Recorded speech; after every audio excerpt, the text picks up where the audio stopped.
Hello po, magandang umaga po. Ako po si Ate Weng ulit at ngayon pong umaga ay ako po ay magre-review po tayo nitong bagong nilabas na news, na napakagandang news kahapon ng DSWD. Actually, no isang araw pa po.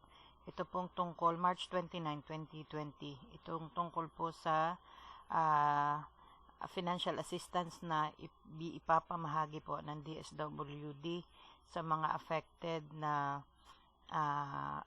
people po. Halos lahat naman tayo affected ng COVID-19 lockdown or crisis. Ito po yung basahin po natin sa DSWD website po. Ito mismo, ito po ang nakalagay. DSWD readies aids for vulnerable sectors affected by COVID-19 crisis.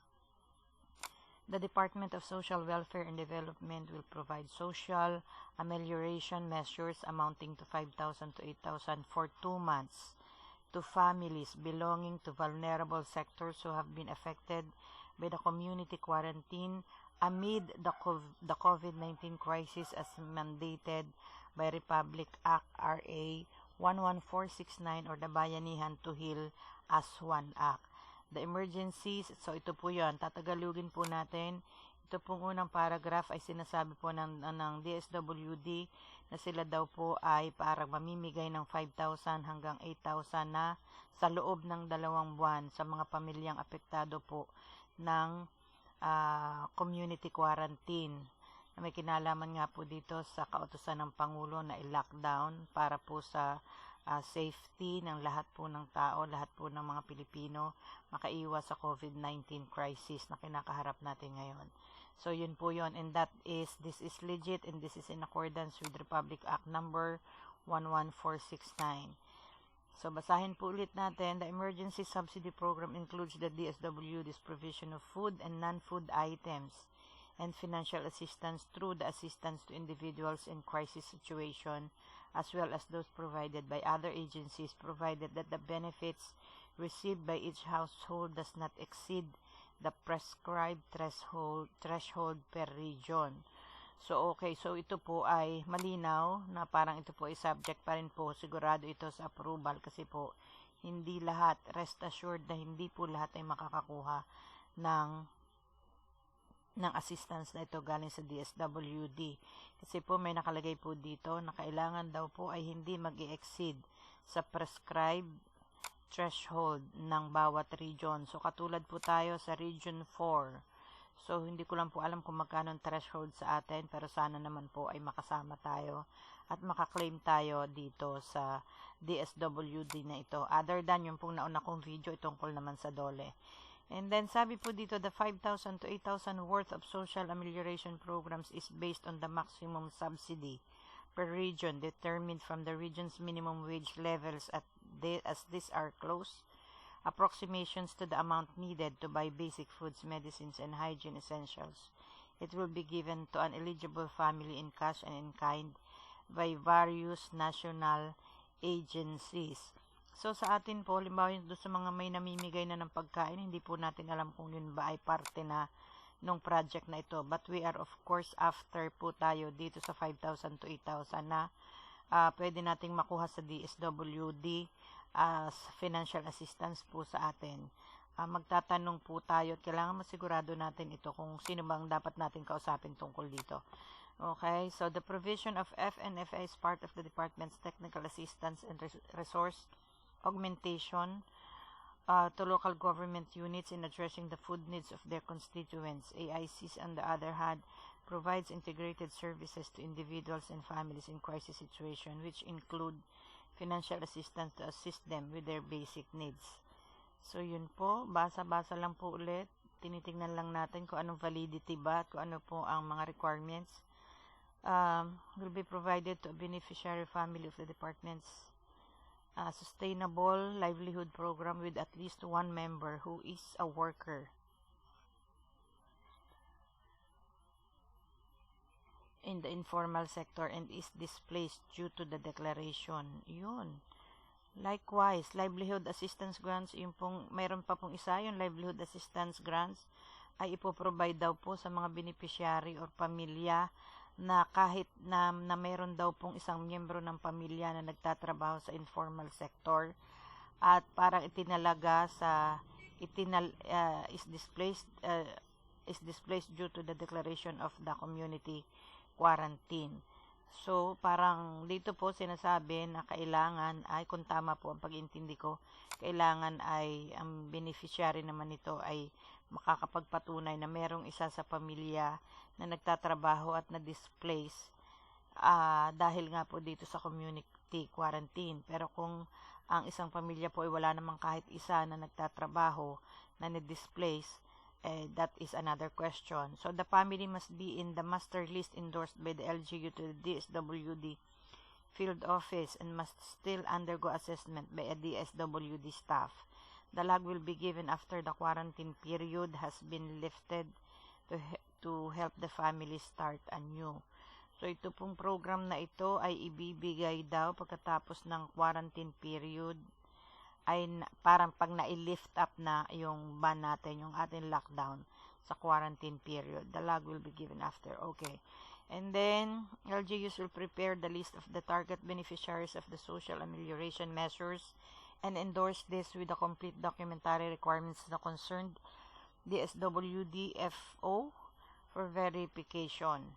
Yan na nga po ang sinasabi ko. So, ito pong mabibigyan dito sa DSWD I will be subjected po sa approval sa umpisa ng barangay, and yung pong listahan ng barangay will have to be submitted to the LGU doon po sa halimbawa sa municipal, and then lahat po ito will be subjected to approval and further interview ng mga DSWD staff. A social amelioration card that captures the family profile will be distributed to the LGUs to enable the beneficiaries to access the assistance. It will also serve as a monitoring tool to avoid duplication of delivery of services. The SWD will also use the existing list of Pantawid Pamilyang Filipino program and the unconditional cash transfer program to validate the list submitted by the LGUs. So dito po medyo ahead yung mga kasali sa 4Ps. Yung mga Pantawid Pamilyang Filipino program, as meron na po silang list noon sa DSWD, so for sure they will automatically be given ito pong card na ito na ipinapamigay. So families under the 4Ps will also be supported with a top-up on their grants and rice subsidy to reach the maximum benefit per region. 4Ps beneficiaries are most vulnerable to economic, social, and physical shocks such as this health crisis. Thus, the need to augment their existing grants to help them with their daily needs. Okay, so yung pong worry ng mga 4Ps na hindi sila kasali dito. So, rejoice and be glad kasi po kayo ang focus nito. Yung mga 4Ps po. Okay, so the social amelioration measures will help mitigate the socio-economic impact of the COVID-19 health crisis and the enhanced community quarantine to the target beneficiaries, particularly the senior citizens, persons with disability, pregnant and lactating mothers, solo parents, overseas Filipinos in distress, indigenous peoples, homeless citizens in the informal economy, workers. Yan. So, ito po, to sum it up, ito na po yun.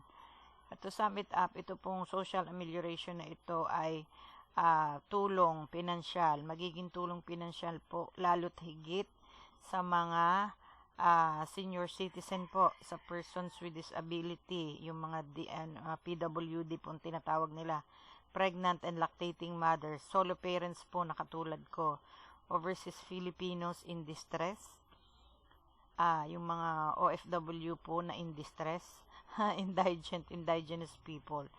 So, indigent, yung po mga indigent na hindi kasama sa other indigent people na hindi po kasama sa 4Ps. Siguro kasali at hindi kasali sa 4Ps. Actually, yun po ang mga nasa indigent na listahan. And then, yung mga homeless citizens, yung mga pakalat-kalat lamang po kung saan dyan, lalo na po sa Maynila. And the informal economy workers. Ang informal economic workers po yung walang regular na trabaho. Okay, the measures are contained in the Joint Memorandum Circular forged by DSWD, Department of Labor and Employment, DOLE,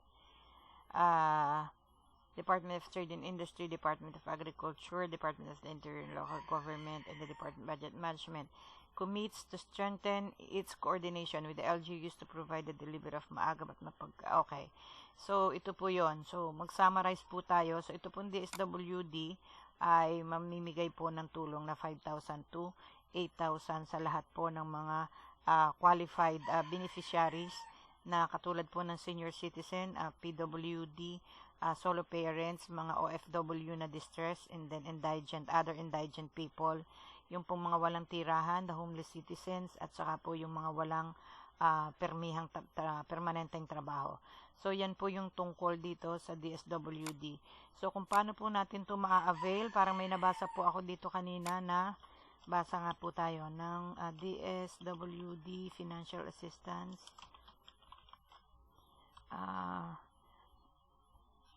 Subsidies, ito po, parang may nabasa ako dito, galing na balita, na ang sabi po rito ay, sabi ng Manila Bulletin, provide emergency assistance grants to low income.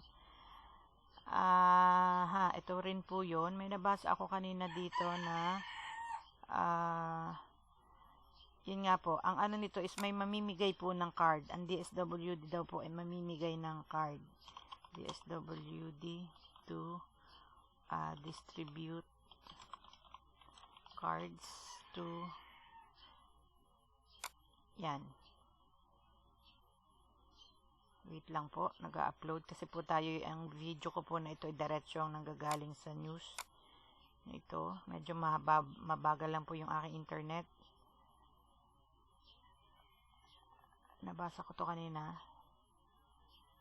So, mamimigay po, hintayin po natin yung ipapamigay na cards. Ito po, nababasa ko na dito sa title ng news. DSWD to distribute cards. Ito po, to distribute cards to LGUs for distribution of COVID-19 cash aid. So, yan po, mamimigay po sila ng card. Cash aid between 5,000 to 8,000 will be given to vulnerable sectors of society such as persons with disabilities, senior citizens, pregnant mothers, homeless persons, and workers in informal sectors. This move is in accordance with the newly signed law. Okay, yun na rin po yung binasa natin kanina. So, itong social amelioration card will be the basis of the government in providing the necessity assistance. Yan, so ito po yun, yung sinasabi natin na para paano po tayo. So, may mamimigay po ng social amelioration card. So, saan po kaya natin ito malalaman? Siguro po magtanong tayo sa ating barangay, sa mga barangay official, sa barangay captain, kung alam po nila na ang tungkol dito. For sure, may mamimigay po ng cards. At sana lang po ito ay maipamigay ng tama sa lahat po ng beneficiaries na magko-qualify po dito sa DSWD Financial Assistance na 5,000 to 8,000. So, hintayin po natin. So, kung hindi naman po tayo mahintay, baka tayo ay maubusan. We might as well visit or siguro po kontakin natin yung ating barangay chairman, respective barangay chairman kung saan man po tayo sakop, and then itanong po natin kung pwede tayong makahingi nitong social amelioration card para po tayo ay mapaagap sa pag-claim ng nasabing financial assistance ng DSWD. So that being said, I will have to end my video tutorial or my commentaries on the very new release news na nanggaling po sa DSWD na napakaganda po at makakatulong sa atin para naman po tayo ay may magamit naman po tayo sa ating dahil sa ating pagkaka-stuck sa ating home, sa ating mga bahay-bahay dahil po tayo na lockdown dahil sa COVID-19. So, thank you so much at sana po ay makaligtas tayong lahat sa pandemic na ito. Thank you so much. God bless us all.